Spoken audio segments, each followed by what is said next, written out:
Welcome to the Banker Lamp. Please enjoy the video. You begin by fixing the foundation. Use heading 1 for the document title, heading 2 for sections, and heading 3 for subsections so assistive tech can navigate. Once done, apply built-in styles consistently. Make sure fonts and line spacing are readable.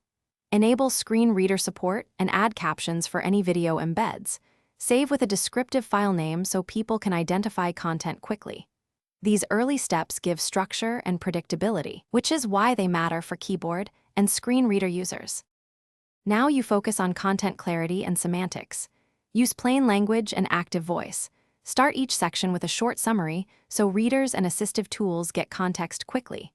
When inserting images, write alt text that explains purpose, not just image. For charts or complex visuals, include a brief data table or caption. Use real tables only for tabular data, and mark header rows so screen readers announce columns properly. Once structured, keyboard navigation and comprehension improve markedly.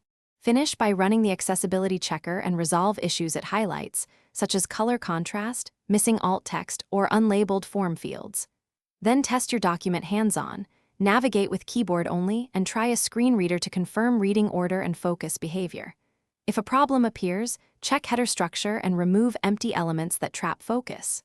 Finally, export a tagged PDF and include contact info for feedback if things go wrong. This testing loop helps you find and fix the exact cause quickly.